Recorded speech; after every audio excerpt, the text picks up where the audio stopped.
भाई साहब नमस्कार। सक्सेना जी कैसे हैं आप? ठीक ठीक है। आप हमारे भाई साहब हैं सक्सेना जी, और ये इन्होंने हमारे वानप्रस्थ आश्रम में आपने आजीवन सदस्यता ग्रहण करी है और लगभग 1 साल से हमारे बड़े भाई के तौर पे आश्रम में सेवा दे रहे हैं। आप अपना परिचय स्वयं देंगे, आपको एक सब बताइए। मैं अशोक कुमार सक्सेना हूँ और मैं अपने परिवार की जिम्मेदारी से जिम्मेदारी पूरी हो चुकी है मेरी जी मैंने प्राइवेट जॉब से रिटायरमेंट के बाद में मैं अपने घर की जिम्मेदारी टोटल बड़ी हो चुका हूँ।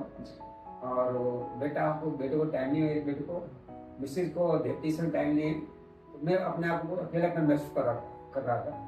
मैंने सोचा कोई ऐसा काम में जोड़े जिसमें कि पब्लिक की सेवा हो सके। फिर आपको आश्रम के विषय में कहाँ से जानकारी? आश्रम के विषय में मैंने आपका ये फेसबुक में आता है जी, उसे मैं देखा था और फेसबुक से मैंने मोबाइल नंबर नंबर देखने के बाद फिर आपसे मैं संपर्क हुआ। आपने बोला कि आप ऑफिस में आइए, मिलिए, बैठ के बात करेंगे, देखेंगे।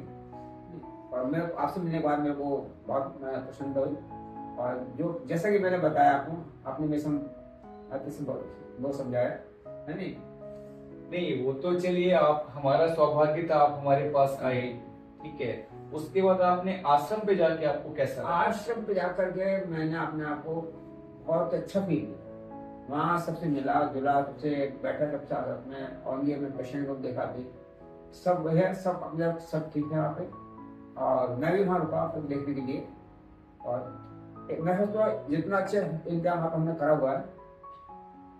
अच्छा, जैसे कि आपने आश्रम पे रुकते हैं, उसके बाद अपने घर पे रुकते हैं, आके दोनों जगह आपको अंतर क्या लगता है? देखिए, आश्रम में आके आपको मन की शांति मिलती है। घर में आने के बाद में आपको आत्मीयता आश्रम से ज्यादा मिलती है। बिल्कुल।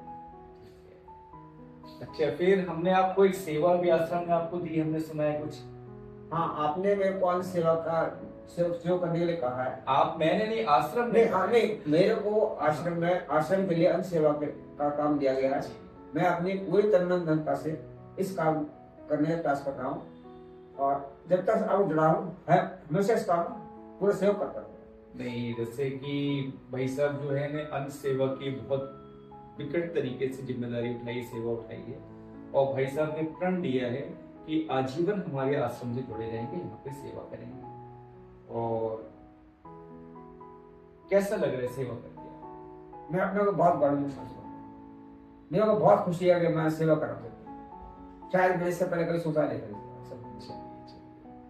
और आश्रम की व्यवस्था कैसी है? व्यवस्था से पूरे संतोष हूँ। अब भाई साहब की दिनचर्या है, सुबह 8 बजे भाई साहब से शुरू हो जाते हैं और जब आश्रम पे पहुंचते हैं तो शिव जी की सेवा की जिम्मेदारी भाई साहब ने ले ली है। भोले बाबा की शरण में जाते हैं और महिपाल जी के साथ मिलकर अभी एक सोलर सिस्टम भी भाई साहब ने लगवाया है आश्रम पे।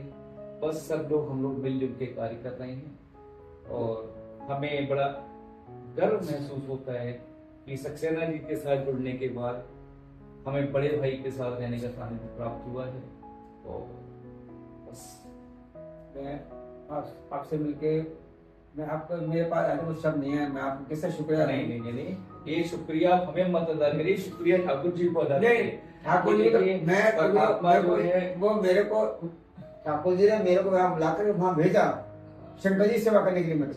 मेरे को भेज कुछ मन को मतलब एक वो मिलता है, सुकून मिला मेरा। बहुत अच्छा लगा भाई साहब आपसे मिलके। नमस्कार। बस आप हमारे साथ जुड़े रहिए और बस ऐसे आगे बढ़ते रहते।